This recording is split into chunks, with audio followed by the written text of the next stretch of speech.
시도 때도 없이 계속되는 그의 요구를 처음으로 한번 거절했습니다. 그런데 그는 정색한 채로 방 안에 들어가더니 그 모습을 보고 저는 경악했습니다. 저는 윤미라입니다. 64세에 이런 이야기를 하게 될 줄 몰랐어요. 10년 전 남편이 세상을 떠난 후 저는 혼자 살아왔습니다. 매일 똑같은 일상이었죠. 아침에 일어나서 차 한 잔 마시고 집 정리하고 저녁엔 텔레비전 보며 하루를 마감하는 그런 생활이 10년째 계속됐어요. 그런 제게 변화가 찾아온 건 작년 봄이었습니다. 딸이 권해서 동네 문화센터 요가 강좌에 등록했거든요. 처음엔 망설였어요. 이 나이에 뭘 새로 시작한다고. 하지만 집에만 있으니 몸도 마음도 굳어가는 게 느껴졌어요. 요가 수업 첫날, 저는 맨 뒤쪽 자리에 앉았습니다. 다들 저보다 젊어 보였거든요. 그런데 강사님이 파트너 동작을 시키더라고요. 어쩔 수 없이 옆 사람과 짝을 이뤘는데 그분이 바로 강도윤 씨였습니다. 첫인상은 참 좋았어요. 키가 크고 자세가 반듯했죠. 68세라고 하셨는데 나이보다 훨씬 젊어 보였습니다. 퇴직 전엔 군인이었다가 나중엔 사업을 하셨다더라고요. 목소리도 낮고 차분했어요. 수업이 끝나고 도윤 씨가 말을 걸었습니다. 혹시 차 한잔 하실래요? 얼마나 오랜만에 듣는 말인지 가슴이 두근거렸어요. 이 나이에 이런 감정을 느끼게 될 줄이야. 근처 카페에서 차를 마시며 많은 이야기를 나눴습니다. 도윤 씨도 5년 전 부인을 잃으셨다더라고요. 서로의 아픔을 이해할 수 있었죠. 대화가 정말 편했어요. 마치 오래된 친구와 이야기하는 것 같았습니다. 그날부터 요가 수업이 기다려졌어요. 도윤 씨와 만나는 시간이 가장 즐거웠거든요. 수업 후엔 항상 함께 차를 마시며 이런저런 이야기를 했죠. 젊었을 때 이야기, 자녀 이야기, 앞으로의 꿈까지. 3개월쯤 지났을까요? 도윤 씨가 갑자기 진지한 표정으로 말했습니다. 미라 씨, 저와 함께 남은 인생을 걸어가시지 않을래요? 너무 갑작스러웠어요. 가슴이 쿵쾅거리기 시작했죠. 도윤 씨, 우리 나이에 무슨. 제가 당황하며 말하자 도윤 씨가 제 손을 잡았습니다. 나이가 뭐 중요해요. 우리에게 남은 시간이 얼마나 소중한데요. 혼자 보내기엔 너무 아깝지 않나요? 그 말에 마음이 움직였어요. 정말 그랬거든요. 하루하루가 그냥 지나가고 있었으니까. 도윤 씨와 함께라면 남은 인생이 더 의미 있을 것 같았습니다. 일주일 정도 고민했어요. 아이들 반응도 걱정됐고 주변 시선도 신경 쓰였죠. 하지만 마음속 깊은 곳에서 한 번 더 사랑해보자는 목소리가 들렸어요. 64세에 다시 찾아온 설렘을 놓치고 싶지 않았습니다. 결국 저는 도윤 씨의 프로포즈를 받아들였어요. 결혼식은 간소하게 치렀죠. 가족들과 가까운 지인들만 모시고 조촐한 예식장에서요. 도윤 씨가 준비한 전원주택으로 신혼여행 대신 바로 이사를 했습니다. 새 집은 정말 예뻤어요. 작은 정원이 있고 거실 창문으로는 멀리 산이 보였죠. 여기서 우리 행복하게 살아보자고 도윤 씨가 말했을 때 저는 정말 행복할 수 있을 거라고 믿었습니다. 첫날 밤도 참 다정했어요. 조심스럽게 제 손을 잡으며 미라야, 고마워라고 속삭이더라고요. 하지만 이상한 건 둘째 날부터 시작됐습니다. 새벽 4시쯤이었나요? 갑자기 도윤 씨가 저를 깨우더라고요. 미라야, 일어나. 목소리가 평소와 달랐어요. 뭔가 급하고 거친 느낌이었죠. 저는 잠이 덜 깬 상태로 왜 그래요? 무슨 일이에요? 라고 물었습니다. 그런데 도윤 씨 대답이 이상했어요. 우리 나이에 하루도 아깝지 않나? 시간이 얼마나 소중한데 그러면서 제게 다가왔어요. 처음엔 그냥 애정 표현인 줄 알았습니다. 신혼이니까 그럴 수 있다고 생각했죠. 아침 식사를 준비하고 있는데 또 그러더라고요.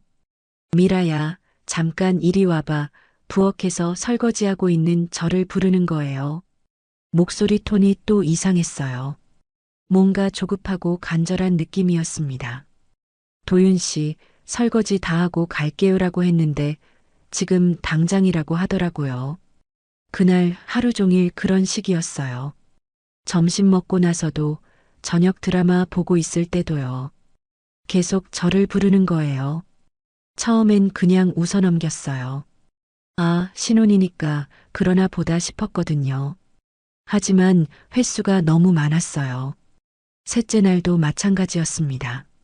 새벽에 깨우고 아침에도 점심에도 저녁에도요. 하루에 대체 몇 번을 그러는 건지 세어볼 정도였어요. 4번, 5번, 때론 6번까지도요. 제가 도윤 씨, 좀 쉬어요라고 하면 미라야, 우리 나이 생각해봐. 언제까지 이럴 수 있겠어라고 하더라고요. 일주일이 지나니까 제 몸이 견디기 힘들어졌어요. 밤에 제대로 잠을 못 자니까 낮에도 피곤했죠. 그런데 도윤 씨는 전혀 피곤해하지 않았어요. 오히려 더 활기차 보였습니다.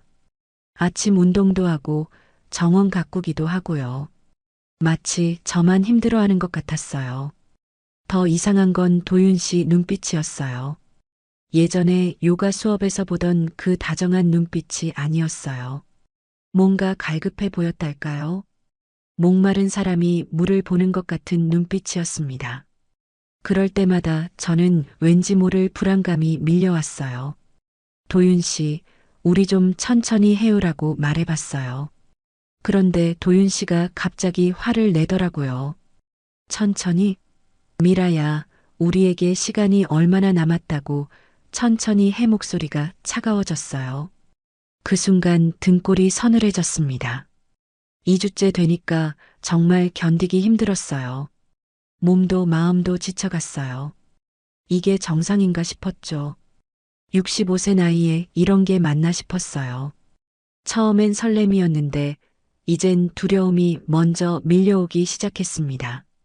도윤 씨를 보면 가슴이 두근거리는 게 아니라 답답해졌어요. 밤에 잠들 때마다 생각했어요. 내가 뭔가 잘못 선택한 건 아닐까 하지만 아직은 신혼이니까 시간이 지나면 나아질 거라고 스스로를 달랬습니다. 그때만 해도 이게 시작에 불과할 줄은 몰랐어요. 그런데 도윤 씨의 이상한 행동은 집안에서만 그치지 않았어요. 외출할 때도 마찬가지였습니다. 결혼 3주째 되던 날 도윤 씨가 오늘 백화점에 가서 옷이나 사자고 제안했어요. 오랜만에 나들이라니 반가웠죠. 백화점에서 쇼핑하는 동안은 괜찮았어요. 예전에 다정한 도윤 씨 같았거든요. 제게 예쁜 원피스를 골라주고 이거 입으면 정말 예쁠 것 같은데라고 말하더라고요. 그 순간만큼은 정말 행복했어요. 아, 우리가 다시 예전처럼 돌아갈 수 있구나 싶었습니다. 점심도 백화점 레스토랑에서 맛있게 먹었어요. 도윤 씨가 저를 위해 스테이크를 주문해주고 미라야, 맛있어라고 물으며 챙겨주더라고요. 마치 신혼 초기의 달콤함이 돌아온 것 같았죠. 저는 이제 괜찮아질 거라고 안심했어요. 하지만 문제는 집에 돌아가는 길에 시작됐습니다. 차에 타자마자 도윤 씨 분위기가 달라졌어요. 운전대를 잡은 손이 하얗게 되도록 꽉 쥐고 있더라고요. 그리고 갑자기 미라야, 오늘 정말 좋은 하루였어라고 말했는데 목소리가 떨리고 있었어요. 집으로 가는 길이 아니라 다른 방향으로 차를 몰더라고요. 도윤 씨, 어디 가는 거예요? 라고 물었는데 대답하지 않았어요. 그냥 입가에 이상한 미소만 띄고 있었습니다. 뭔가 섬뜩한 느낌이 들었어요. 15분쯤 달렸을까요? 한적한 공원에 차를 세웠어요. 주변을 둘러보니 나무가 우거진 곳이었어요. 평일 오후라 그런지 사람들이 거의 없었죠. 멀리 산책하는 할머니 한 분이 보였지만 꽤 떨어져 있었어요. 도윤 씨, 여기 왜 왔어요? 라고 물었는데 도윤 씨가 갑자기 제 손을 잡더라고요. 그런데 악력이 너무 셌어요. 아플 정도였어요. 미라야, 여기서 특별한 추억을 만들자 그렇게 말하면서 눈빛이 이상해졌어요. 도윤 씨, 무슨 소리예요? 여기는 공원이잖아요. 제가 당황해서 말하자 도윤 씨가 아무도 없잖아. 괜찮아라고 하더라고요. 그 순간 온몸에 소름이 돋았어요. 이 사람이 정말 정상인가 싶었죠. 차에서 내리려고 문고리를 잡았는데 도윤 씨가 제 팔을 붙잡았어요. 어디 가려고 그래? 우리 둘만의 시간이잖아. 목소리가 점점 커지고 있었어요. 주변을 둘러봤는데 정말 아무도 없었어요. 하지만 저 멀리 CCTV가 보였어요. 도윤 씨, CCTV가 있어요. 사람들도 지나다닐 수 있고요. 제가 떨리는 목소리로 말했어요. 그런데 도윤 씨가 그런 게 뭐가 중요해. 우리 사랑하는 사이잖아라고 하더라고요. 그 말을 들으니 머리가 하얘졌어요. 심장이 너무 빨리 뛰었어요. 손바닥에서 식은땀이 계속 났죠. 이게 사랑인가요? 이게 정상적인 부부 사이의 애정 표현인가요? 아니었어요. 절대 아니었어요. 65세 나이에 이런 상황에 처할 줄 몰랐어요. 안 돼요. 도윤 씨, 제가 단호하게 말했어요. 그러자 도윤 씨 얼굴이 확 변했어요. 마치 다른 사람이 된 것 같았어요. 왜 안 돼? 우리 부부잖아. 부부가 뭘 못해 목소리가 거칠어졌어요. 그 순간 정말 무서웠어요. 이 사람이 과연 제가 아는 도윤 씨가 맞나 싶었죠. 요가 교실에서 만난 그 다정하고 신사적인 사람이 맞나요? 지금 제 앞에 있는 사람은 전혀 다른 사람 같았어요. 집에 가요. 도윤 씨, 제가 떨리는 목소리로 말했어요. 다행히 그때 멀리서 조깅하는 사람이 보였나 봐요. 도윤 씨가 한숨을 크게 쉬더니 알겠어. 집에 가자고 했어요. 하지만 그 표정은 정말 무서웠어요. 집으로 돌아가는 내내 저는 아무 말도 할 수 없었어요. 차창 밖만 바라보며 생각했죠. 그 순간 깨달았습니다. 이건 사랑이 아니라 광기였습니다. 도윤 씨의 눈에서 본 건 사랑이 아니었어요. 뭔가 병적인 집착이었죠. 그날 밤 집에 돌아온 후 분위기는 정말 어색했어요. 저녁 준비를 하는 내내 도윤 씨는 한마디도 하지 않았어요. 그냥 거실 소파에 앉아서 저를 빤히 쳐다보기만 하더라고요. 그 시선이 너무 부담스러웠어요. 저녁 식사도 조용히 했어요. 평소라면 오늘 쇼핑 즐거웠어. 이런 이야기라도 했을 텐데 아무 말이 없었어요. 다만 도윤 씨가 계속 저를 쳐다보는 게 느껴졌어요. 고개를 들어보면 눈을 피하는 게 아니라 더 똥똥이 바라보더라고요. 도윤 씨, 뭐 할 말 있으세요? 라고 물어봤어요. 그런데 대답 대신에 갑자기 일어서더니 제게 다가왔어요. 미라야, 아까 공원에서 왜 그랬어? 목소리가 평소와 달랐어요. 뭔가 억눌린 분노 같은 게 섞여 있었죠. 도윤 씨, 그런 곳에서 그런 걸 어떻게 해요? 상식적으로 생각해 보세요. 제가 조심스럽게 말했어요. 그러자 도윤 씨 얼굴이 일그러지더라고요. 상식? 부부 사이에 무슨 상식이 필요해? 점점 목소리가 커졌어요. 저는 피곤해요. 먼저 들어가겠어요. 더 이상 이야기하고 싶지 않았어요. 방으로 들어가려고 일어났는데 도윤 씨가 제 팔을 붙잡더라고요. 어디 가려고 그래? 우리 이야기 안 끝났는데. 그때 도윤 씨 눈빛을 봤는데 정말 무서웠어요. 화가 났다기보다는 뭔가 다급해 보였어요. 목마른 사람이 물을 간절히 원하는 것 같은 눈빛이었죠. 온몸에 소름이 돋았어요. 도윤 씨, 손 놓아주세요. 아파요. 제가 말하자 그제서야 손을 놨어요. 하지만 계속 따라오더라고요. 미라야, 나 혼자 두지 마. 그 말이 애원하는 것 같기도 하고 위협하는 것 같기도 했어요. 결국 방 문을 닫고 안으로 들어갔어요. 문고리를 잡고 있으니 밖에서 도윤 씨가 문을 두드리더라고요. 미라야, 문 열어. 우리 이야기해야지 하지만 저는 대답하지 않았어요. 너무 무서웠거든요. 1시간쯤 지났을까요? 밖이 조용해졌어요. 도윤 씨가 자기 방으로 들어간 것 같았어요. 그런데 한참 후에 이상한 소리가 들리기 시작했어요. 처음엔 뭔지 몰랐어요. 텔레비전 소리인가 싶었죠. 하지만 자세히 들어보니 텔레비전 소리가 아니었어요. 사람 목소리였어요. 도윤 씨 목소리였죠. 뭔가 중얼거리는 소리가 계속 들렸어요. 처음엔 전화 통화하는 줄 알았어요. 그런데 점점 목소리가 커졌어요. 그리고 이상한 신음소리도 섞여 들렸어요. 낮고 거친 소리였어요.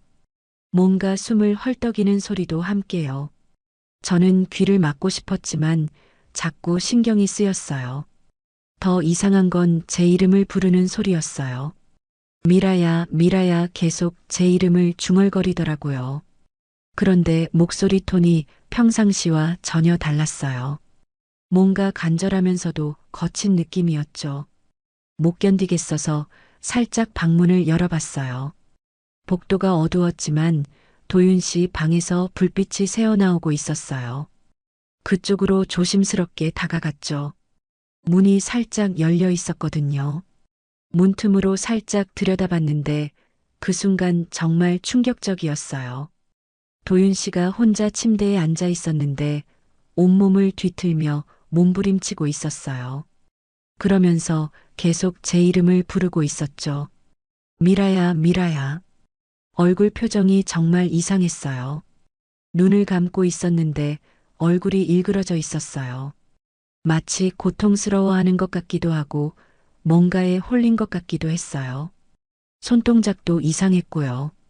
계속 허공을 움켜쥐더라고요. 그때 도윤 씨가 갑자기 눈을 떴어요. 그리고 제가 서 있는 쪽을 바라봤죠. 문틈으로 보고 있던 저와 눈이 마주쳤어요. 그 순간 정말 무서웠어요. 그 눈빛은 다정한 남편의 것이 아니었습니다. 저를 집어삼키려는 괴물의 눈빛이었죠. 미라야, 도윤 씨가 저를 보며 말했어요. 목소리가 너무 이상했어요. 평상시보다 훨씬 낮고 거칠었어요. 그리고 뭔가 절박한 느낌이었죠.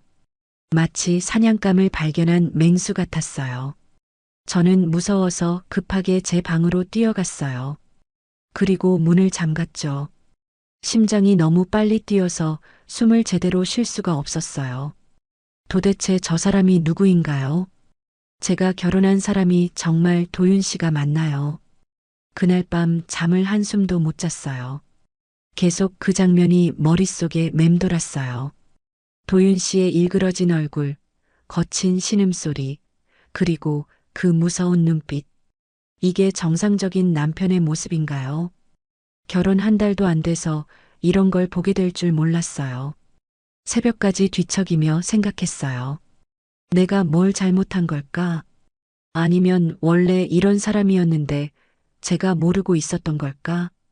64세에 다시 시작한다고 했는데 이게 제가 바랐던 새로운 인생인가요? 그 일이 있고 며칠이 지났어요. 저는 도윤 씨를 대하는 게 너무 어려워졌어요. 같은 공간에 있으면 숨이 막혔거든요. 그래서 핑계를 대고 자꾸 외출하려고 했죠. 병원에 가야겠어요. 마트에 장 보러 가야겠어요. 그런 식으로요. 도윤 씨는 처음엔 따라오려고 했어요. 내가 같이 갈까라고 하더라고요. 하지만 제가 혼자 다녀올게요라고 단호하게 말하니까 그냥 보내주더라고요. 다만 그때마다 아쉬워하는 표정을 지었어요. 그날도 마찬가지였어요. 오늘 동네 병원에 가봐야겠어요라고 했더니 도윤 씨가 그럼 박노식 씨한테 부탁해서 데려다 달라고 할까라고 하더라고요. 박노식 씨는 도윤 씨가 오랫동안 쓰던 운전기사예요. 60대 초반쯤 되는 것 같았어요. 사실 제가 혼자 운전하는 게 불편하긴 했어요. 나이가 나이다 보니 장거리는 힘들었거든요. 그래서 박노식 씨에게 부탁했죠. 노식 씨, 병원까지 좀 데려다 주세요. 박노식 씨는 항상 조용한 분이었어요. 말수가 적고 예의 바른 분이었죠. 도윤 씨랑 알고 지낸 지 10년 넘었다고 하더라고요. 첫 부인 때부터 운전을 해줬다고 했어요. 차에 타자마자 분위기가 좀 이상했어요. 평소에 박노식 씨는 어디로 모셔다 드릴까요라고 정중하게 물어봤는데 그날은 뭔가 망설이더라고요. 백미러로 저를 자꾸 쳐다보는 게 느껴졌어요. 노식 씨, 괜찮으세요라고 물어봤어요. 그런데 대답 대신에 한숨을 크게 쉬더라고요. 사모님, 괜찮으시죠라고 되묻더라고요. 무슨 뜻인지 모르겠어서 네, 괜찮아요라고 했어요. 병원까지 가는 동안 박노식 씨가 계속 뭔가 말하려다가 참더라고요. 입을 벌렸다가 닫았다가 하면서요. 뭔가 고민이 있어 보였어요. 저도 궁금했지만 먼저 묻기는 어색했어요. 병원 진료를 받고 나와서 차에 탔는데 박노식 씨가 시동을 걸지 않더라고요. 그냥 운전대를 붙잡고 앞만 바라보고 있었어요. 노식 씨, 어디 아프세요라고 물어봤어요. 그제서야 박노식 씨가 뒤를 돌아보며 말했어요. 사모님, 혹시 요즘 힘드시지 않으세요? 갑작스러운 질문이었어요. 뭘 어떻게 답해야 할지 몰랐어요. 무슨 말씀이세요? 박노식 씨 표정이 정말 심각했어요. 마치 뭔가 무거운 비밀을 간직하고 있는 것 같았어요. 사모님, 저는 사장님을 오래 봤습니다. 첫 부인 때부터요. 그러면서 목소리가 떨리기 시작했어요. 혹시 무슨 일 있으셨어요? 라고 물었는데 박노식 씨가 갑자기 고개를 숙이더라고요. 사모님, 제가 이런 말씀 드리는 게 맞나 싶지만 그러면서 한참을 망설이더라고요. 노식 씨, 편하게 말씀하세요. 제가 격려해도 쉽게 말하지 못하더라고요. 그런데 갑자기 사실 전 부인도 같은 고통을 겪으셨습니다라고 했어요. 그 순간 가슴이 철렁 내려앉았어요. 무슨 고통이요라고 물었는데 박노식 씨가 더 조심스러워 하더라고요. 사장님이 너무 과하셨어요. 전 부인이 견디기 힘들어 하셨죠. 밤에 잠도 제대로 못 주무시고 낮에도 피곤해 하시고 그 말을 듣는 순간 온몸에 소름이 돋았어요. 제가 지금 겪고 있는 일과 똑같았거든요. 정말요라고 물어보니 박노식 씨가 고개를 끄덕였어요. 그뿐만 아니라 사모님 박노식 씨가 더 충격적인 말을 했어요. 다른 여자들도 있었습니다. 그 순간 정말 머리가 하얘졌어요. 제가 들고 있던 핸드백이 바닥으로 떨어졌어요. 다른 여자들이요라고 되물었는데 박노식 씨가 미안하다는 표정으로 말했어요. 전 부인 돌아가시고 나서도 여러 여자분들이 계셨어요. 모두 비슷한 연령대의 분들이었죠. 숨이 가빠지기 시작했어요. 그분들은 어떻게 됐나요?라고 물어보니 박노식 씨가 더욱 침울해졌어요. 다들 오래 버티지 못하셨어요.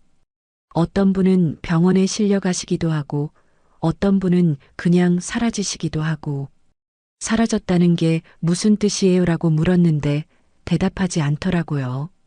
다만 사장님이 너무 집착하시거든요. 한번 마음에 든 여자가 있으면 놓아주질 않으세요라고 했어요. 그 순간 알았습니다.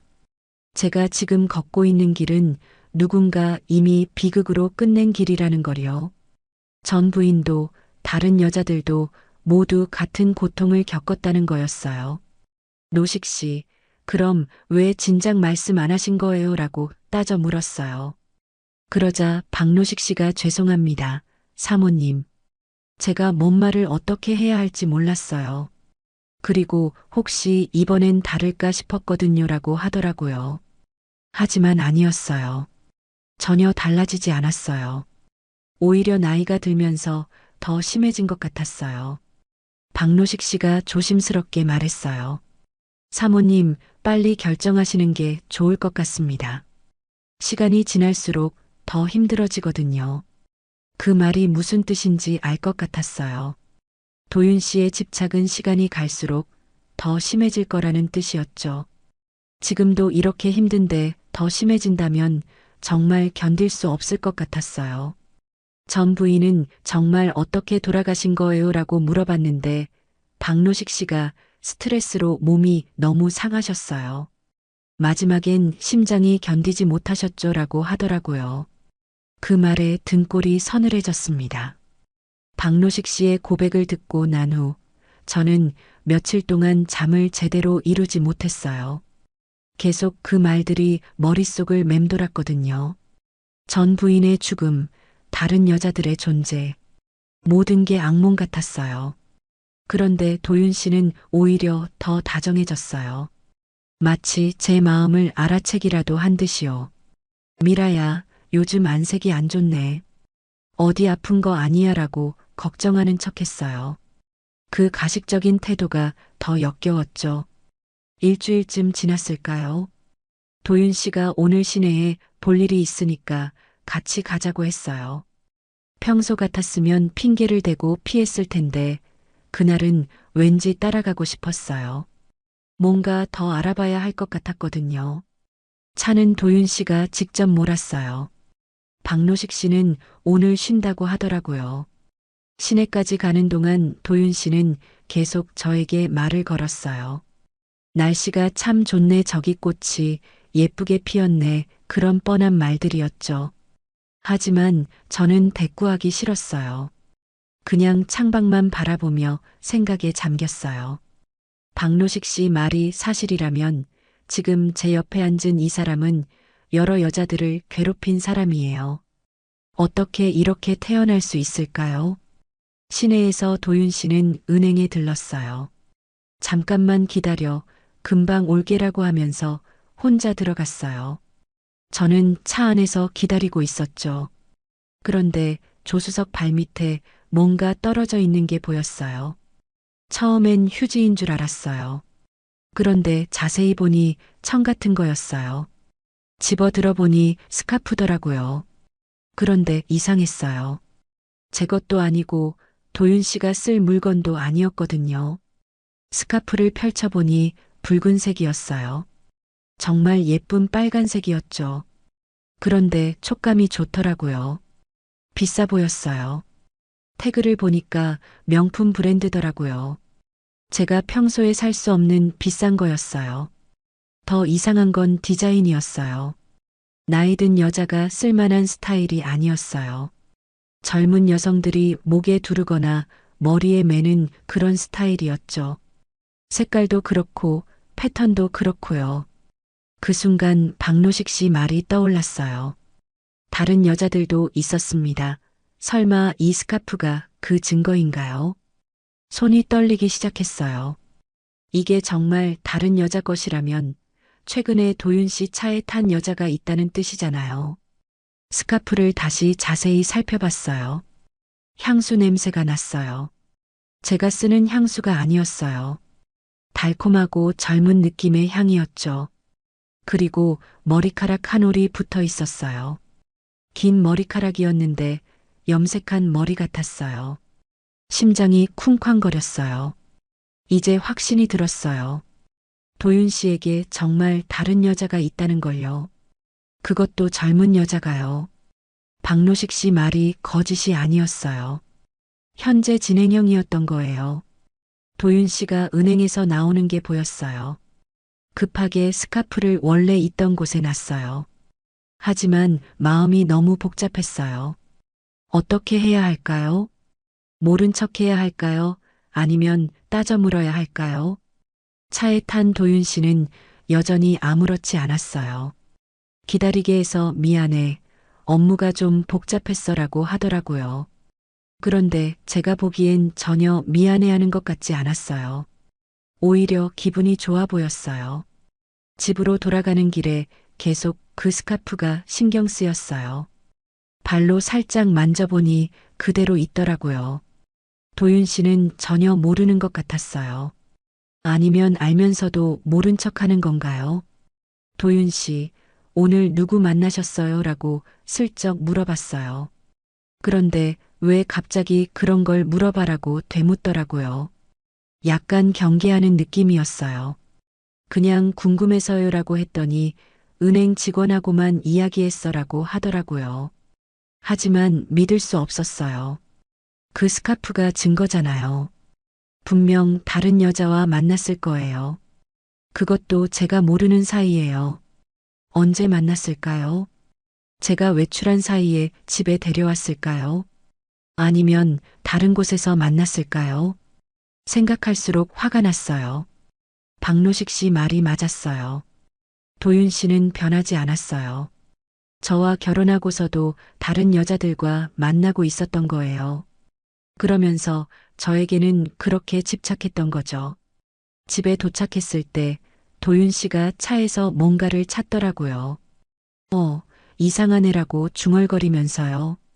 스카프를 찾는 건가 싶었어요. 하지만 저는 모른 척 했어요. 뭘 찾으세요라고 물어봤더니 아니야, 별거 아니야 라고 하더라고요. 그날 밤 저는 잠들 수 없었어요. 계속 그 붉은 스카프가 떠올랐어요.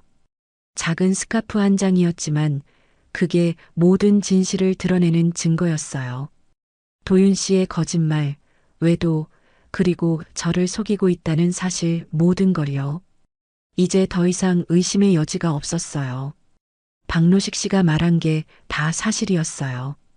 도윤 씨는 지금도 다른 여자들과 만나고 있어요. 저는 그냥 그 중 하나일 뿐이에요.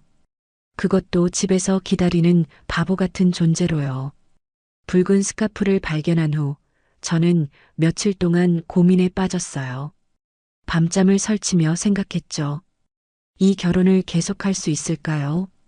아니, 계속해야 할까요? 박노식 씨의 고백, 도윤 씨의 이상한 행동들, 그리고 결정적으로 그 스카프까지 모든 증거가 명확했어요. 도윤 씨는 저를 사랑하는 게 아니었어요. 그냥 소유하고 싶어 하는 거였죠. 그러면서 다른 여자들과는 계속 만나고 있었고요. 이런 사람과 평생을 함께 할 수는 없었어요. 결심을 굳히는데 사흘이 걸렸어요. 64세에 다시 이혼한다는 게 쉬운 일은 아니었거든요. 주변 시선도 걱정됐고 경제적인 문제도 있었어요. 하지만 이대로 사는 것보다는 나을 거라고 생각했어요. 그날 아침 평소처럼 아침 식사 준비를 했어요. 도윤 씨는 신문을 보며 커피를 마시고 있었죠. 오늘 날씨가 좋네라고 혼잣말하면서요. 저는 떨리는 손으로 밥그릇을 놓았어요. 도윤 씨, 할 말이 있어요. 제가 먼저 말을 꺼냈어요. 목소리가 떨렸지만 최대한 침착하게 하려고 했죠. 도윤 씨가 신문에서 눈을 떼고 저를 봤어요. 무슨 말? 심호흡을 한 번 하고 말했어요. 여보, 이 결혼 끝내고 싶습니다. 그 순간 정말 조용해졌어요. 시계 초침 소리까지 들릴 정도로요. 도윤 씨는 커피잔을 든 채로 멈춰 있었어요. 예상했던 반응은 아니었어요. 화를 낼 줄 알았거든요. 아니면 이유라도 물어볼 줄 알았어요. 하지만 도윤 씨는 그냥 저를 바라보기만 했어요. 표정도 별로 놀란 것 같지 않았어요.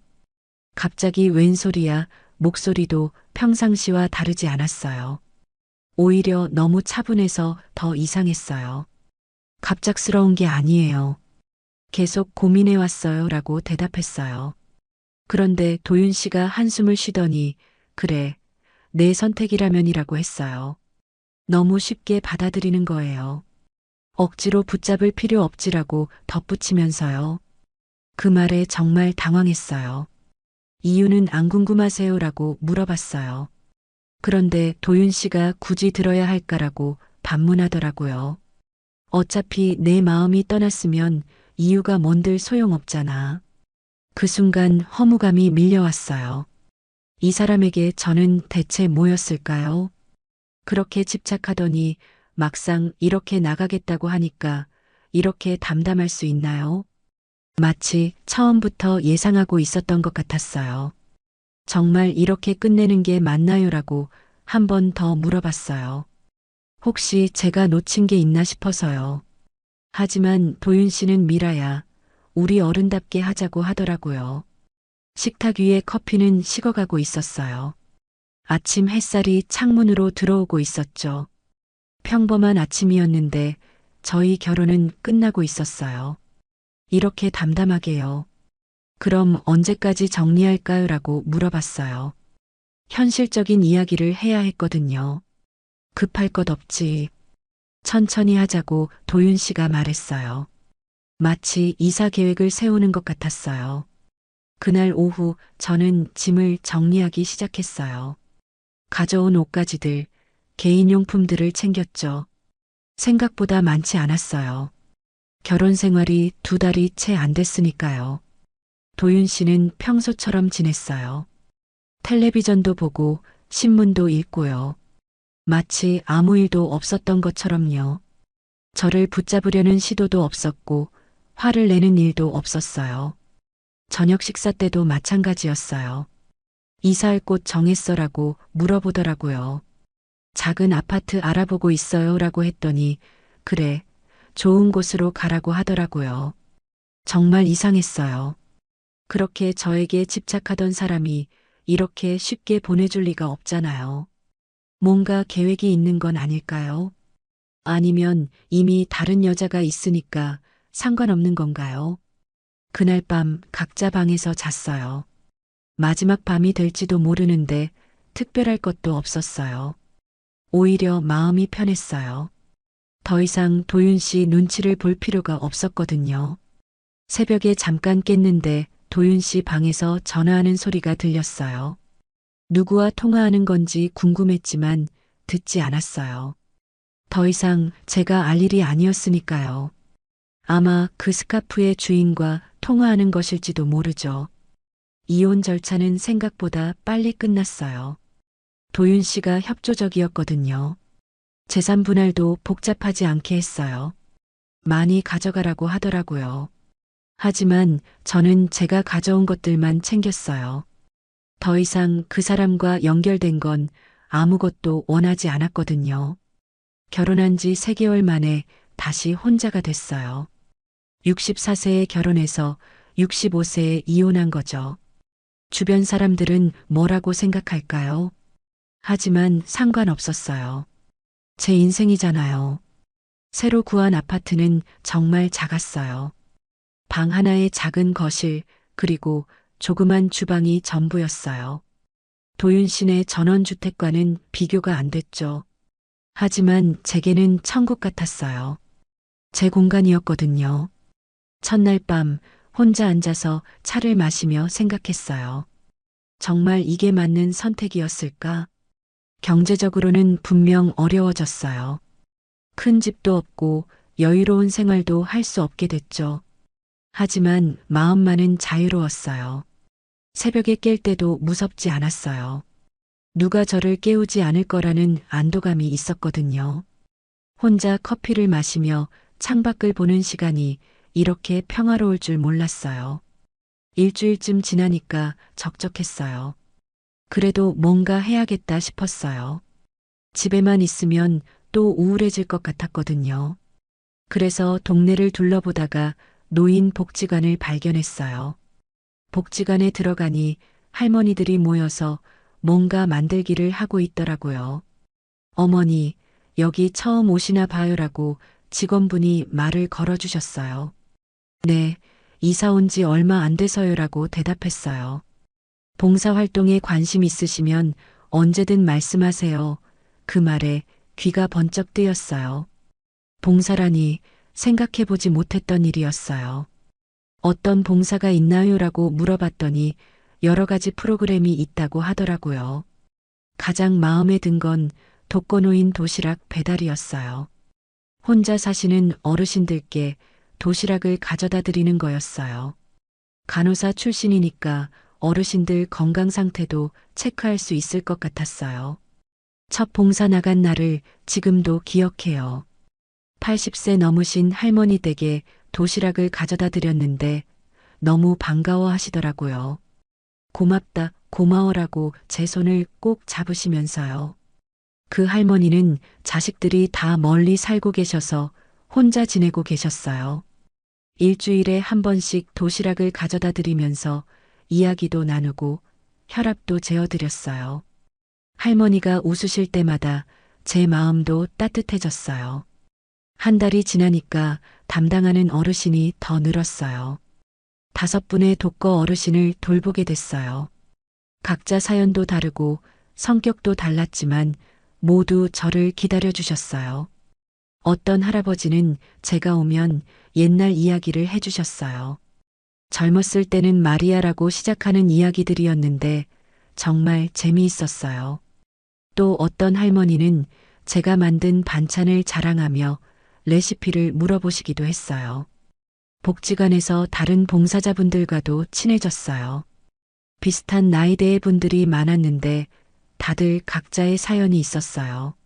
남편을 여인분, 자식들이 바빠서 외로운 분, 건강이 나빠 일을 그만둔 분들이었죠. 함께 점심을 먹으며 이야기 나누는 시간이 좋았어요. 서로의 고민도 나누고 웃을 일도 많이 생겼어요.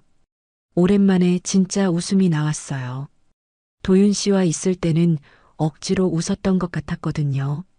6개월이 지나니까 완전히 새로운 일상이 됐어요. 아침에 일어나서 복지관에 가고 어르신들께 도시락을 드리고 오후엔 다른 봉사자분들과 수다를 떨고요. 저녁엔 집에서 혼자만의 시간을 즐겼어요. 경제적으로는 전보다 빠듯했어요. 작은 아파트 월세도 내야 하고 생활비도 아껴 써야 했거든요. 하지만 전혀 불행하지 않았어요. 오히려 더 보람찼어요. 어르신들이 미라 씨 덕분에 하루하루가 즐거워라고 말씀하실 때마다 가슴이 뿌듯했어요. 제가 누군가에게 필요한 사람이라는 걸 느꼈거든요. 도윤 씨와 있을 때는 그런 느낌이 전혀 없었어요. 그 붉은 스카프를 발견한 지 1년이 지났어요. 가끔 그때 일이 생각나지만 후회하지 않아요. 오히려 잘했다고 생각해요. 그때 결단을 내리지 않았다면 지금의 평화로운 일상은 없었을 거예요. 진짜 행복은 집착이 아니라 배려 속에서, 돈이 아니라 자유와 보람 속에서 피어나는 거였습니다. 65세에 깨달은 인생의 진리였어요. 비록 늦었지만 알게 돼서 다행이에요.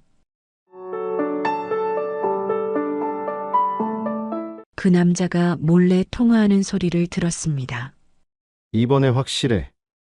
이 여자 건물까지 다 내 걸로 만들면 끝이야. 저는 이 얘기를 듣자마자 무릎이 풀렸습니다. 온몸에 소름이 돋았어요. 완전 속아 넘어갔다는 생각에 가슴이 미어질 것 같았습니다. 그가 올 때 저는 잠든 척을 하고 있었고 그는 제 옆에 누웠어요. 제 온몸은 바들바들 떨렸습니다. 여러분, 재혼을 생각하신다면 제 이야기가 여러분에게 교훈이 되길 바랍니다. 재혼이 나쁘다는 게 아니에요. 다만 사람을 잘 살펴봐야 한다는 말씀을 드립니다. 저는 이정화입니다. 올해 62살이죠. 남편과 사별한 지 벌써 7년이 지났습니다. 교사로 정년퇴직한 후 작은 손뜨개 공방을 운영하고 있어요. 경제적으로는 딱히 부족할 게 없었습니다. 남편이 남겨준 연금도 있고 공방 수입도 꽤 괜찮았거든요. 하지만 밤이 되면 정말 견디기 힘들었습니다. 낮에는 그래도 손님들이 와서 이야기도 나누고 뜨개질 가르치느라 바쁘게 지낼 수 있었어요. 그런데 문을 닫고 집에 돌아오면 너무 조용했습니다. 텔레비전을 켜놔도 소음일 뿐이었죠. 혼자 차린 저녁상 앞에 앉으면 목구멍이 막혀서 음식이 넘어가지 않았어요. 딸이 가끔 전화를 걸어주긴 했지만 애들 키우느라 바쁜 걸 아는데 어떻게 매번 외롭다고 할 수 있겠습니까? 그렇게 혼자만의 시간이 길어질수록 마음 한구석이 점점 허전해졌습니다. 그러던 어느 날 공방에 다니는 김선영 씨가 저에게 이런 말을 했어요. 선생님, 혼자 계시기엔 너무 아까우세요. 제가 아는 분 중에 괜찮은 남자분이 계신데 한번 만나보시는 게 어떨까요? 처음엔 당연히 거절했습니다. 이 나이에 무슨 소개팅이냐며 손사래를 쳤죠. 하지만 선영 씨가 계속 권했어요. 정말 괜찮은 분이에요. 전직 우체국장이셨고 부인을 3년 전에 여의셨대요. 선생님처럼 혼자 계시면서 외로워하신다고 하더라고요. 우체국장이라는 말에 마음이 조금 움직였습니다. 공무원이었다면 성실하고 책임감 있는 분일 거라는 생각이 들었거든요. 그래도 망설이는 저를 보고 선영 씨가 말했어요. 그냥 커피 한 잔만 드세요. 부담 갖지 마시고요. 결국 저는 고개를 끄덕였습니다. 정말 커피 한 잔만 마시고 오겠다고 다짐하면서 말이에요. 약속 장소는 집 근처 조용한 카페였습니다. 가슴이 두근거렸어요. 이런 설렘이 언제 이후였을까 싶을 정도로 오랜만이었습니다. 거울 앞에서 옷을 몇 번이나 갈아입었죠. 너무 꾸민 것 같기도 하고, 너무 수수한 것 같기도 하고, 카페에 도착했을 때 이미 그분이 와 계셨습니다. 윤상철이라고 하셨어요. 67살이라고 하는데 나이에 비해 꽤 젊어 보였습니다. 깔끔하게 차려입은 모습이 첫인상부터 좋았어요. 안녕하세요. 윤상철입니다. 이렇게 좋은 분을 만나게 되어 영광입니다. 정중한 인사와 함께 의자까지 빼주시는 모습에 마음이 따뜻해졌습니다. 오랜만에 느끼는 설렘이었어요. 그날 이후 윤상철 씨는 정말 다정하게 저에게 다가왔습니다. 매일 아침이면 어김없이 전화가 왔어요. 정아 씨, 잘 주무셨어요? 오늘 날씨가 좋네요. 산책이라도 나가시면 좋을 것 같은데. 이런 안부 전화를 받는 게 얼마나 오랜만인지 몰라요. 남편이 살아계실 때도 이렇게 세심하게 챙겨주지는 않았거든요. 마음 한구석이 따뜻해지면서 하루하루가 기다려졌습니다. 주말이면 꼭 맛있는 곳으로 데려가 주셨어요. 한정식집, 이탈리아 레스토랑, 때로는 호텔 뷔페까지. 저 혼자서는 감히 가보지 못했을 곳들이었죠. 정아 씨 같은 분을 만나게 된 게 제 인생의 행운입니다. 식사 중에 이런 말을 들을 때마다 얼굴이 화끈거렸어요. 이 나이에 이런 말을 들을 줄 몰랐거든요. 거울을 보며 화장도 더 신경 쓰게 되고 옷도 예쁜 걸로 골라 입게 됐습니다. 윤상철 씨는 우체국장을 하다가 정년 퇴직했다고 했어요. 그래서인지 말투도 차분하고 책임감 있어 보였죠. 가끔 우체국 시절 이야기도 들려주셨어요. 부하 직원들 관리하는 게 쉽지 않았어요. 그래도 국민들에게 우편 서비스를 제공한다는 사명감으로 버텼죠. 이런 이야기를 들으면 이 사람은 정말 성실하고 바른 사람이구나 싶었습니다. 공무원 특유의 안정감도 느껴졌고요. 한 달 정도 지났을까요? 그날도 윤상철 씨와 함께 백화점 식당가에서 점심을 먹고 있었어요. 식사 중에 그의 휴대폰이 울렸습니다. 잠깐만요. 중요한 전화 같아서. 윤상철 씨가 자리에서 일어나 조금 떨어진 곳으로 갔어요. 목소리가 들릴 거리는 아니었지만 표정만은 볼 수 있었죠. 아, 김 과장님이시죠? 저 윤상철입니다. 처음엔 반가워하는 것 같았어요. 우체국 동료분께 전화하는 것 같았거든요. 그런데 뭔가 이상했습니다. 상대방이 말하자마자 윤상철 씨 얼굴이 굳어졌어요. 아니, 잠깐만요. 제가 지금... 그런데 상대방이 전화를 끊어버린 것 같았어요. 윤상철 씨가 휴대폰을 보며 당황하는 표정을 지었거든요. 몇 번 더 전화를 걸어보는 것 같았는데 받지 않나 봅니다. 돌아와서는 아무렇지 않은 척 했어요. 죄송해요. 옛날 동료가 전화했는데 급한 일이 있나 봐요. 하지만 그의 표정은 여전히 어둡고 불안해 보였습니다. 식사 내내 휴대폰을 자꾸 확인했고 평소처럼 대화에 집중하지 못했어요. 집에 와서도 그 장면이 계속 머릿속에 맴돌았습니다. 뭔가 석연치 않았거든요. 정말 반가운 동료라면 왜 그렇게 급하게 전화를 끊었을까요? 그리고 왜 다시 받지 않을까요? 혹시 제가 너무 예민하게 생각하는 건 아닐까 싶어서 애써 잊으려 했어요. 그런데 며칠 후에도 비슷한 일이 또 있었습니다. 카페에서 만났는데 또 전화가 왔어요. 이번에는 박 부장님이라고 했는데 역시 통화가 제대로 이어지지 않는 것 같았어요. 상대방이 뭔가 놀란 듯한 반응을 보이고는 금세 전화를 끊어버리는 것 같았거든요. 윤상철 씨는 이번에도 옛날 동료들이 요즘 바쁜가 봐요라고 웃어넘겼지만 제 마음 한구석에는 작은 의심이 싹트기 시작했습니다. 그런 의심을 품고 있던 차에 딸에게 윤상철 씨 이야기를 했습니다. 처음에는 단순하게 좋은 사람을 만났다고만 말하려 했어요.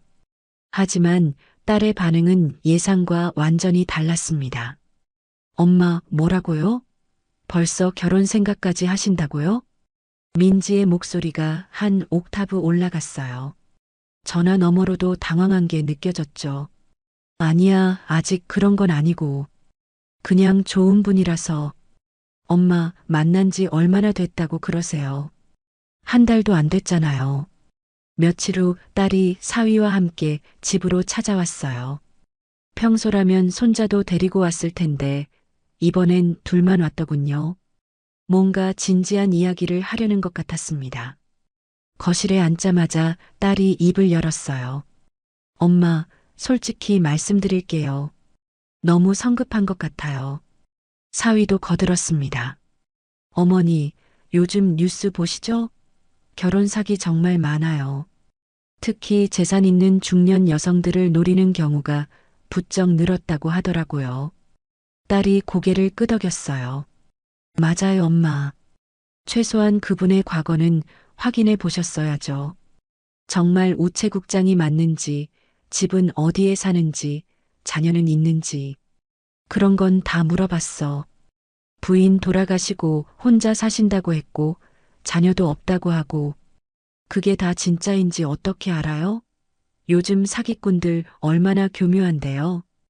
딸의 말에 마음이 불편했어요. 물론 조심스러운 건 맞지만 윤상철 씨에 대해 나쁘게 생각하는 것 같아서 기분이 상했거든요. 너희들은 너무 의심이 많아.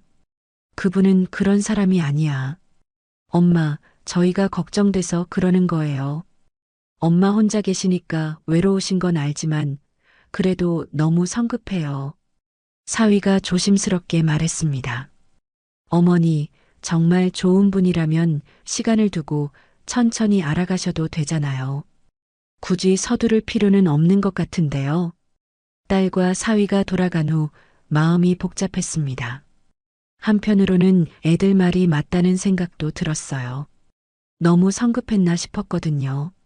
하지만 다른 한편으로는 이렇게 좋은 사람을 놓치면 언제 또 만날 수 있을까 하는 아쉬움도 컸습니다. 그런데 며칠 후 윤상철 씨가 더욱 적극적으로 나왔어요. 마치 제가 망설이고 있다는 걸 눈치챈 것 같았습니다. 정화 씨, 저 같은 사람과 함께 해주겠다면 정말 평생 곁을 지키겠습니다. 이제 나이도 있고 서로 외롭지 않게 의지하며 살고 싶어요. 이런 진심 어린 말을 들으니 딸의 걱정이 기우였다는 생각이 들었어요. 이렇게 진실한 사람이 사기꾼일 리 없다고 생각했거든요. 하지만 마음 한구석의 의심은 쉽게 사라지지 않았습니다. 특히 전화 통화할 때 보였던 그의 당황스러운 표정이 계속 떠올랐어요. 그러던 어느 날 윤상철 씨가 명함을 주면서 말했어요. 이제 정식으로 제 소개를 드려야겠어요. 명함을 받아보니 윤상철 전 대구 중앙우체국장이라고 적혀 있었습니다. 주소와 연락처도 깔끔하게 인쇄되어 있었어요. 명함을 보니 좀 더 믿음이 갔습니다. 그런데 집에 와서 호기심에 인터넷을 검색해 봤어요. 딸이 그러라고 한 건 아니었지만 그냥 궁금해서였죠. 명함에 적힌 주소를 검색창에 입력했습니다. 대구 중앙우체국 달서구 월성동 1238-5. 그런데 검색 결과가 이상했어요. 그 주소에는 우체국이 없었습니다. 주거용 아파트 단지였어요. 혹시 제가 잘못 입력했나 싶어서 몇 번 더 확인해 봤지만 결과는 같았습니다. 가슴이 두근거렸어요. 혹시 주소가 바뀌었나 싶어서 대구 중앙우체국을 따로 검색해 봤습니다. 실제 대구 중앙우체국은 전혀 다른 곳에 있었어요. 수성구에 있더군요. 손이 떨렸습니다. 이게 무슨 일인가 싶었어요. 혹시 제가 잘못 본 건가 싶어서 명함을 다시 꺼내봤지만 분명히 달서구 월성동이라고 적혀 있었습니다. 머릿속이 복잡해졌어요. 단순한 실수일 수도 있겠지만 왜 하필 존재하지 않는 주소를 명함에 적었을까요? 그리고 그 전화 통화들도 이상했고 그날 밤 잠이 오지 않았습니다. 딸의 말이 계속 머릿속을 맴돌았어요. 요즘 결혼 사기 많다고 했잖아요. 최소한 그의 과거는 확인해 보셨어야죠. 하지만 다른 한편으로는 이런 생각도 들었어요. 설마 윤상철 씨가 그런 사람일까? 그렇게 다정하고 신사적인 분이 거짓말을 할 리가 있을까? 제 마음은 의심과 믿음 사이에서 계속 흔들렸습니다. 그런 의심들을 안고 있으면서도 결국 저는 윤상철 씨와 혼인신고를 했습니다. 딸의 강한 반대에도 불구하고 말이에요. 엄마, 정말 후회하실 거예요. 민지가 눈물까지 흘리며 말렸지만 제 마음은 이미 정해져 있었어요. 그 모든 의심들이 제 착각이었기를 바랐거든요. 그리고 무엇보다 이런 기회를 놓치면 평생 혼자 살아야 할 것 같았습니다. 혼인신고를 마치고 나서 윤상철 씨가 말했어요. 이제 우리 집을 구해야죠. 제가 좋은 곳 알아봤어요. 기대가 컸습니다. 우체국장까지 지낸 분이니 어느 정도 여유는 있을 거라고 생각했거든요. 그런데 윤상철 씨가 데려간 곳은 낡은 연립주택이었어요. 2층 건물의 1층이었는데 현관문부터 삐걱거렸습니다. 안으로 들어가니 방 2개와 작은 거실, 부엌이 전부였어요. 벽지는 누렇게 변색되어 있었고 바닥 장판도 여기저기 뜯어져 있었습니다. 여기가 우리 신혼집인가요? 제가 당황해서 물어보니 윤상철 씨가 어색하게 웃었어요. 임시일 뿐이에요. 곧 더 좋은 집으로 옮길 겁니다. 지금은 급하게 구한 거라서 마음이 답답했지만 어쩔 수 없었어요. 이미 혼인신고까지 마친 상황에서 집이 마음에 들지 않는다고 할 수도 없었거든요. 그래요, 임시라면 괜찮죠. 하지만 속으로는 불안했습니다. 정말 임시일까? 혹시 윤상철 씨의 경제 상황이 제가 생각했던 것과 다른 건 아닐까? 이사를 마치고 며칠 후 윤상철 씨가 이상한 이야기를 꺼냈어요. 정화 씨, 제가 부탁드릴 게 있어요. 무슨 부탁인데요?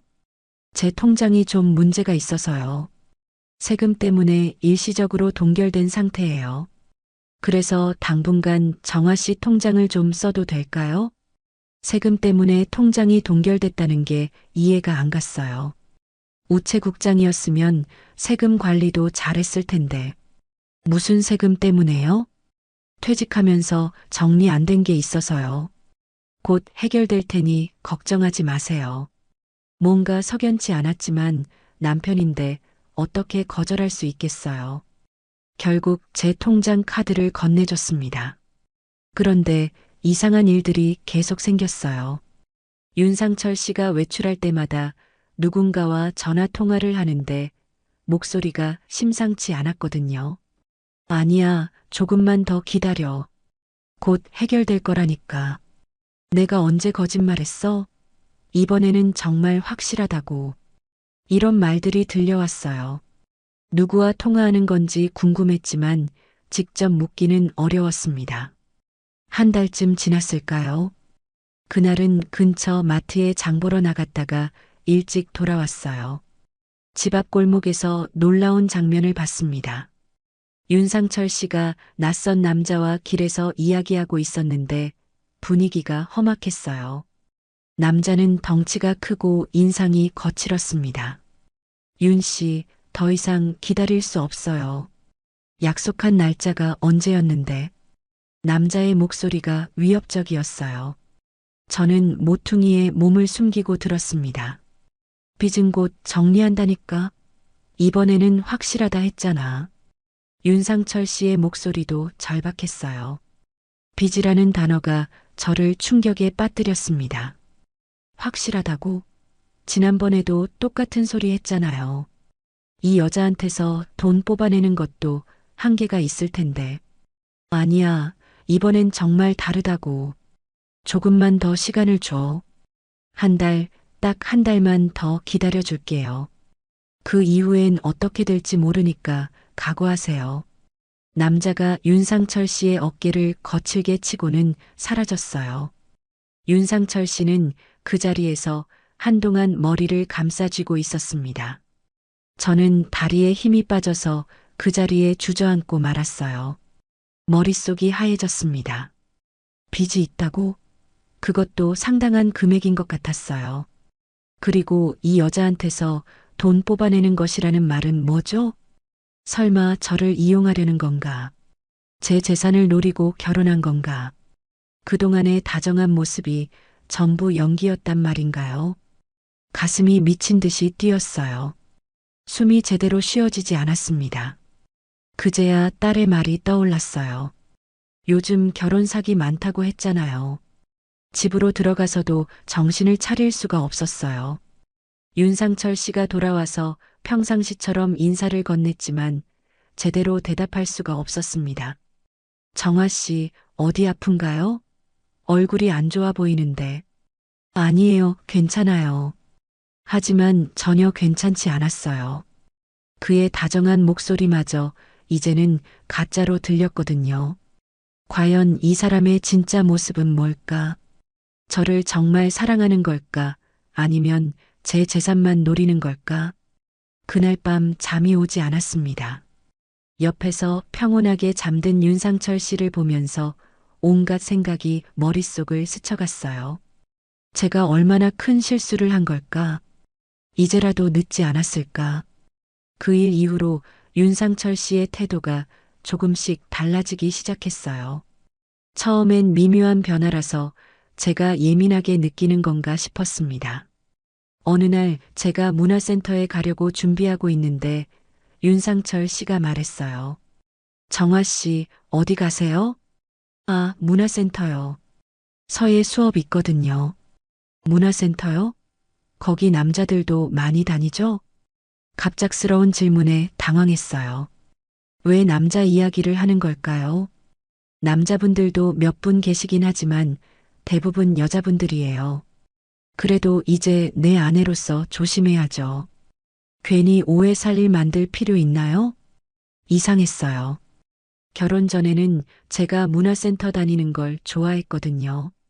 취미 생활하시는 모습이 보기 좋다고 했으면서 왜 갑자기 이런 말을 하는 걸까요? 오해라니요.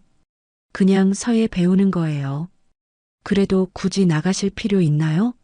집에서 저랑 시간 보내는 게 더 좋지 않을까요? 결국 그날은 문화센터에 가지 못했어요. 뭔가 기분이 나빴지만 신혼초라서 남편이 함께 있고 싶어 하는 건가 싶어 이해하려고 했습니다. 하지만 며칠 후에는 더 심했어요. 고등학교 동창 모임에 가려고 하는데 또 문제를 제기했거든요. 동창회요? 남자 동창들도 많이 올 텐데요. 그럼 어쩌라는 거예요? 제가 여고를 나온 것도 아니고 요즘 같은 세상에 귀여운 여성이 그런 자리에 가는 게 적절한가요? 목소리에 화가 섞여 있었어요. 처음 보는 모습이었습니다. 상철 씨, 너무 심하시는 거 아니에요? 친구들 만나는 것도 안 된다는 거예요? 심한 게 아니라 당연한 거죠. 이제 우리는 부부잖아요. 결국 동창 모임도 빠지게 됐어요. 친구들에게 전화해서 갑자기 못 간다고 했을 때 얼마나 부끄러웠는지 몰라요. 그뿐만이 아니었어요. 휴대폰까지 검사하기 시작했거든요. 어느 날 샤워하고 나오니까 윤상철 씨가 제 휴대폰을 들고 있었어요.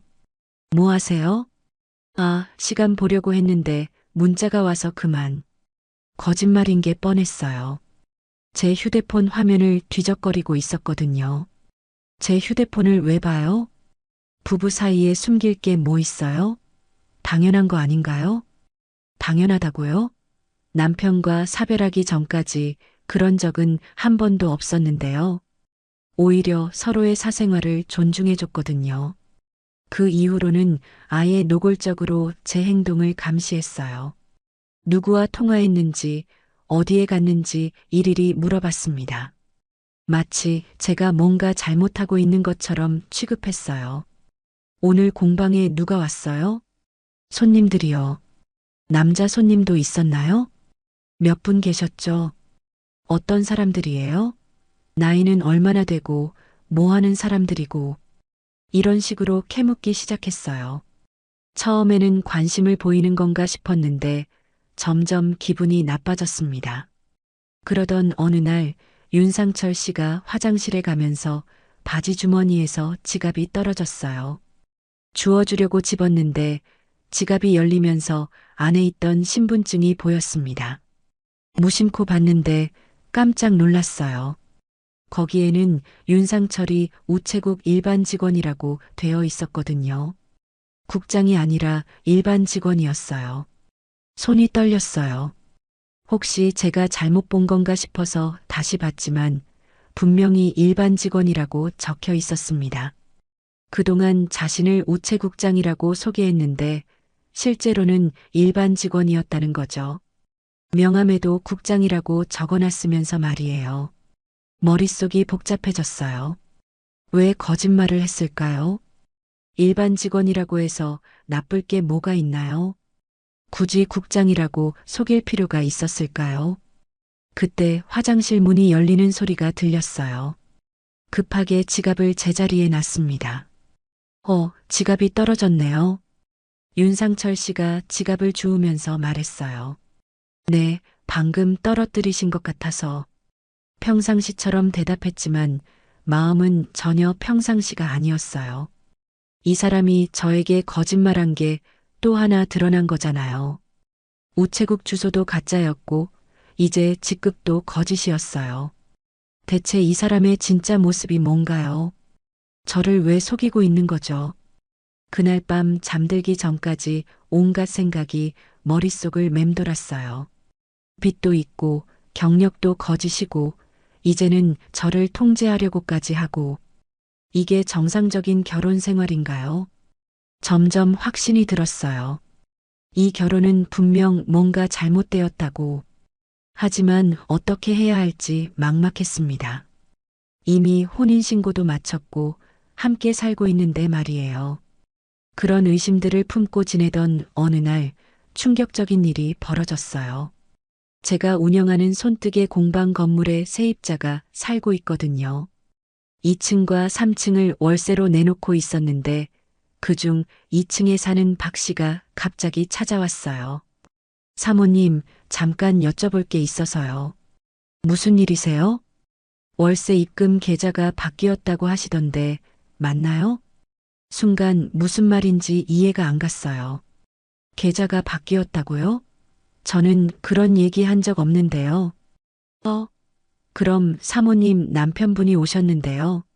사모님 명의로 된 계좌가 문제가 있어서 임시로 자기 계좌로 넣으라고 하시던데요. 가슴이 철렁했어요. 윤상철 씨가 제 모르게 세입자한테 갔다는 거죠? 언제 그러셨는데요? 어제요. 사모님이 은행 업무 처리하러 가셨을 때 오셨어요. 사모님 계좌에 세금 문제가 생겨서 당분간 사용할 수 없다고 하시더라고요. 머릿속이 하얘졌어요. 제 계좌에는 아무 문제가 없었거든요. 그런데 왜 세입자한테 거짓말을 한 거죠? 혹시 새로운 계좌번호 받으셨어요? 네, 여기 있어요. 박 씨가 건네준 메모지를 보니 윤상철 씨 명의의 계좌였어요. 손이 덜덜 떨렸습니다. 아, 제가 깜빠먹고 있었네요. 네, 맞아요. 거짓말을 할 수밖에 없었어요. 당황한 기색을 들키고 싶지 않았거든요. 박 씨가 돌아간 후 급하게 3층 세입자한테도 전화했어요. 최 씨, 혹시 저희 남편이 어제 가셨었나요? 아, 네. 계좌 바뀐다고 하시던데요. 월세는 계속 같은 금액으로 넣으면 되는 거죠? 3층 세입자한테도 똑같이 말했던 거예요. 제 모르게 세입자들을 모두 찾아다니면서 계좌를 바꾼 거였습니다. 왜 그랬을까요? 제 월세 수입을 자기 계좌로 빼돌리려는 건가요? 아니면 다른 목적이 있는 건가요? 가슴이 미친 듯이 뛰었어요. 이제까지의 모든 의심들이 하나로 연결되는 것 같았거든요. 거짓 경력, 존재하지 않는 주소, 숨겨진 빚, 그리고 이제는 제 재산까지. 그날 저녁 윤상철 씨가 돌아왔을 때 아무렇지 않은 척 했어요. 추궁하고 싶었지만 섣불리 나서면 더 큰 문제가 생길 것 같았거든요. 오늘 하루는 어떠셨어요? 그냥 그랬어요. 상철 씨는요? 저도 별일 없었어요. 거짓말쟁이가 거짓말을 하고 있었어요. 세입자들을 찾아다닌 걸 숨기고 있었습니다. 밤이 되자 윤상철 씨가 화장실에 들어갔어요. 그런데 안에서 전화 통화하는 소리가 들려왔습니다. 문틈으로 새어나오는 목소리에 귀를 기울였어요. 이번엔 확실해. 누구와 통화하는 건지 모르지만 목소리가 흥분되어 있었어요. 월세는 이미 내 계좌로 바꿔놨고 이제 건물 명의만 넘기면 돼. 건물 명의를 넘긴다고요? 제 건물 말인가요? 이 여자 건물까지 다 내 걸로 만들면 끝이야. 그럼 빚도 다 갚을 수 있고 무릎이 풀렸어요. 바닥에 주저앉을 뻔했습니다. 이 여자라고 했어요. 저를 이 여자라고 불렀습니다. 아직 서류는 못 만졌어. 얘가 워낙 조심스러워해서. 하지만 곧 기회가 올 거야. 전신에 소름이 돋았어요. 제 재산을 노리고 있었던 거예요. 처음부터 끝까지 전부 계획된 일이었습니다. 결혼한 게 얼마나 됐다고 벌써 의심하겠어? 좀 더 시간을 두고 천천히 해야지. 결혼도 사랑 고백도 다정한 모든 행동들이 전부 연기였다는 거죠. 저를 속여서 재산을 가로채려는 치밀한 계획이었어요. 걱정하지 마. 이번에는 실패 안 해. 완전히 속아 넘어갔어. 가슴이 미어질 것 같았어요. 완전히 속아 넘어갔다는 말이 머릿속에서 맴돌았습니다. 정말 저는 바보였어요. 딸의 경고도 온갖 의심스러운 상황들도 모두 무시하고 이 사기꾼의 달콤한 말에 넘어간 거였습니다. 화장실 문이 열리는 소리가 들렸어요. 급하게 침실로 들어가서 이미 잠든 척 했습니다. 윤상철 씨가 침대에 누웠지만 제 온몸은 바들바들 떨리고 있었어요. 옆에 누워있는 이 사람이 사기꾼이었어요. 저를 이용해서 재산을 빼앗으려는 범죄자였습니다. 어떻게 이렇게 자연스럽게 연기할 수 있을까요? 어떻게 이렇게 태연하게 거짓말을 할 수 있을까요? 그 순간 모든 게 명확해졌어요. 이 결혼은 처음부터 잘못된 거였어요. 제가 얼마나 큰 함정에 빠진 건지 이제야 깨달았습니다. 하지만 어떻게 빠져나갈 수 있을까요? 이미 결혼도 했고 같은 집에서 살고 있는데 말이에요. 그날 밤 한잠도 못 잤어요. 옆에서 코 고는 윤상철 씨를 보면서 온갖 생각이 머릿속을 스쳐갔습니다. 어떻게 해야 할까? 이대로 당하고만 있을 수는 없는데. 새벽이 되자 마음을 정했어요. 일단 딸에게는 말할 수 없었습니다. 내가 그럴 줄 알았다는 소리를 들을 게 뻔했거든요.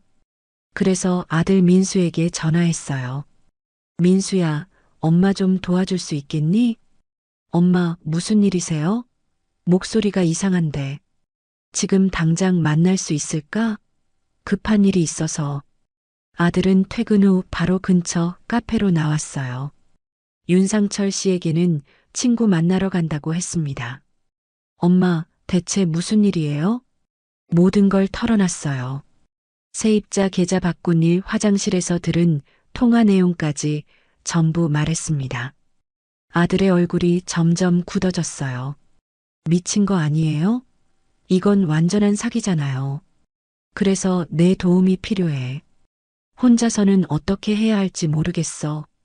아들이 즉시 행동에 나섰어요. 일단 은행부터 가세요.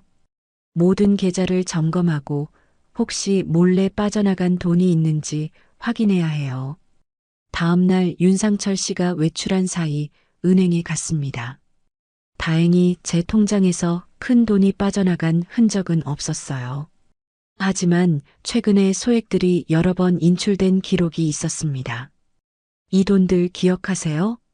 아니요, 제가 뽑은 게 아니에요. 윤상철 씨가 제 카드로 몰래 인출한 거였어요.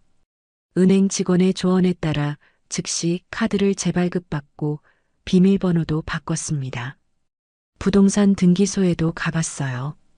혹시 제 모르게 건물 명의에 변동이 있었나 싶어서였죠. 다행히 아직은 아무 변화가 없었지만 만약을 대비해 추가 보안 절차를 밟았어요. 집에 돌아와서는 아무렇지 않은 척했습니다. 평소처럼 저녁 준비를 하고 윤상철 씨가 돌아오자 반갑게 맞았어요.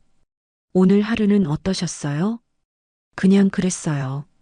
정화 씨는 어디 다녀오셨나요? 친구랑 쇼핑했어요.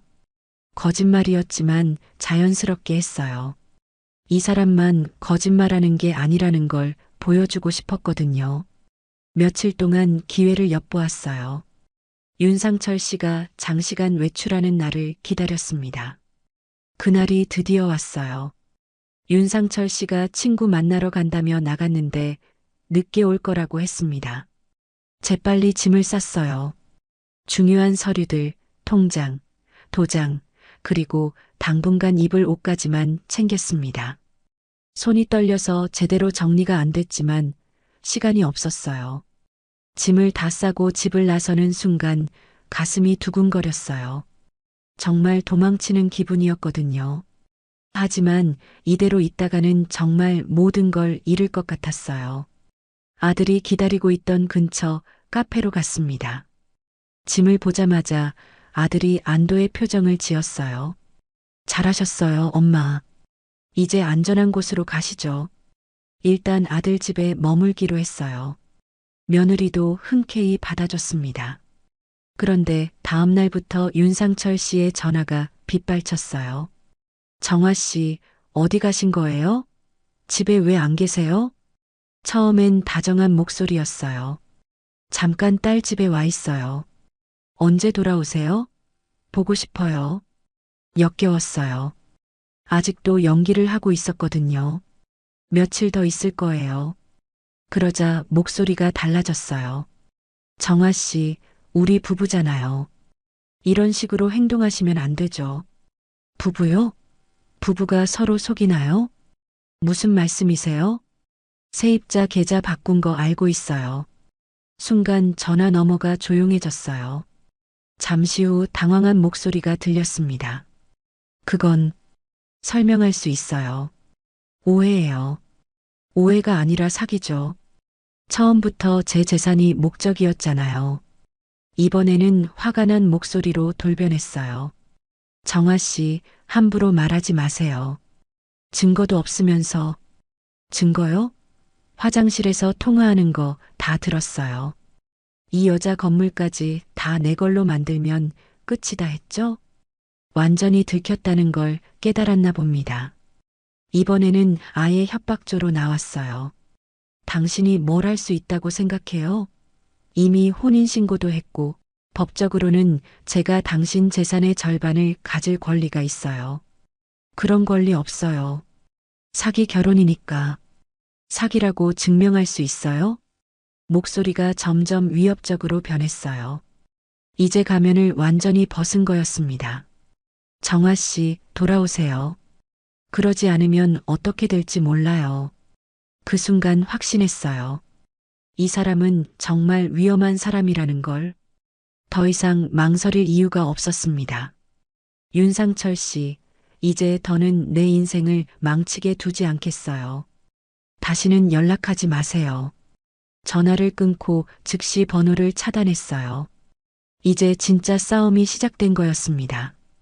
윤상철 씨와의 연락을 차단한 후 아들의 조언에 따라 경찰서에 신고했습니다. 처음에는 단순한 부부 갈등으로 치부할까봐 걱정했는데 담당 형사님이 생각보다 진지하게 받아들여 주셨어요. 요즘 이런 결혼 사기가 정말 많아요. 상세하게 말씀해 주세요. 세입자 계좌 바꾼 일, 거짓 경력, 존재하지 않는 우체국 주소까지 모든 증거를 제출했습니다. 특히 화장실에서 들은 통화 내용을 설명할 때 형사님의 표정이 심각해졌어요. 이 사람이 혹시 다른 피해자도 있을 가능성이 높습니다. 수사해 보겠어요. 며칠 후 충격적인 소식을 들었습니다. 윤상철이 체포됐다는 거였어요. 그것도 저 말고 다른 피해자들이 더 있다고 했습니다. 이정아 씨 나와주세요. 경찰서에서 연락이 왔어요. 가서 보니 윤상철 씨와 똑같은 수법으로 피해를 당한 여성들이 더 있었습니다. 50대 후반의 한 여성분은 운영하던 작은 식당을 다 뺏겼다고 했어요. 저도 처음엔 정말 좋은 사람인 줄 알았어요. 우체국장 출신이라고 하면서 얼마나 신사적이었는지 몰라요. 60대 초반의 다른 여성분은 예금을 몽땅 털렸다고 했습니다. 통장을 맡겨달라고 하더라고요. 부부 사이에 뭘 숨기냐면서 바보처럼 믿었죠. 총 6명의 피해자가 있었어요. 모두 비슷한 나이대에 혼자 사는 여성들이었습니다. 그리고 모두에게 자신을 전직 우체국장이라고 소개했던 거예요. 담당 형사님이 수사 결과를 알려줬습니다. 윤상철은 실제로 우체국에서 일하긴 했습니다. 하지만 국장이 아니라 말단 직원이었어요. 그것도 근무 태도 불량으로 몇 번 징계를 받고 조기 퇴직한 거죠. 모든 게 거짓이었던 거예요. 경력부터 성격까지 전부 꾸며낸 이야기였습니다. 은퇴 후 빚이 많이 생겼나 봅니다. 도박에 빠져서 빚이 눈덩이처럼 불어났어요. 그래서 이런 수법으로 여성들을 속이기 시작한 거죠. 피해 규모가 상당했어요. 총 피해액이 3억 원이 넘었습니다. 저는 그나마 일찍 눈치채서 큰 피해를 막았지만 다른 분들은 정말 많이 당하셨더군요. 재판이 열렸을 때 저도 증인으로 출석했습니다. 법정에서 윤상철 씨를 다시 보니 감정이 복잡했어요. 그때 그 다정했던 모습이 전부 연기였다는 게 아직도 믿기지 않았거든요. 피고인은 계획적이고 지능적인 범행을 저질렀습니다. 피해자들의 외로움을 악용한 악질적 범죄입니다. 검사님의 구형 내용을 들으니 제가 얼마나 위험한 상황에 있었는지 새삼 실감났어요. 결국 윤상철 씨는 징역 5년을 선고받았습니다. 사기죄와 문서 위조죄까지 더해져서였죠. 법정을 나오면서 다른 피해자분들과 이야기를 나눴는데 모두들 같은 심정이었어요. 외로움이 독이 되는 줄 몰랐어요. 60대 김 씨가 한숨을 쉬며 말했습니다. 저도요. 혼자 사는 게 이렇게 위험한 줄 몰랐네요. 집으로 돌아온 후 정말 많은 생각을 했어요. 아들 집에서 한 달 정도 더 있다가 제 집으로 돌아왔습니다. 윤상철 씨가 살았던 흔적들을 모두 치우니 마음이 좀 편해졌어요. 딸이 찾아와서 말했습니다. 엄마, 정말 다행이에요. 더 큰 피해 당하기 전에 알아차리셔서 내가 처음에 반대한 게 맞았구나. 엄마가 너무 성급했어. 이제는 그런 일 없겠죠? 고개를 끄덕였어요. 정말 다시는 이런 일이 있어서는 안 되겠다고 생각했거든요. 공방을 다시 열었을 때 단골 손님들이 걱정해 주셔서 고마웠어요. 선영 씨는 너무 미안해했습니다. 선생님, 제가 소개해드린 건데 이런 일이 아니에요. 선영 씨도 속은 거잖아요. 그 사람이 워낙 교묘했으니까. 다시 혼자 사는 일상이 시작됐어요. 처음엔 또 외로워질까봐 걱정했는데 의외로 평온했습니다. 가족들이 더 자주 연락하고 찾아와 주기도 했고 무엇보다 제 자신을 돌아볼 시간이 생겼어요. 문화센터도 다시 다니기 시작했고 동창 모임도 참석했습니다. 친구들과 수다 떨고 손뜨개 가르치고 손자들과 시간 보내는 것만으로도 충분히 행복했어요. 어느 날 일기를 쓰면서 깨달았습니다. 외로움에 흔들려 성급히 내린 선택이 제 인생의 가장 큰 후회였습니다. 노년의 행복은 결국 곁에 있는 가족과 작은 일상에 있다는 걸 이제야 깨달았어요. 완벽한 사람을 찾으려 하지 말고 지금 제가 가진 것들에 감사하며 살아야겠다고 생각했습니다. 혼자라고 해서 외로운 게 아니라 혼자서도 충분히 행복할 수 있다는 걸 배웠거든요.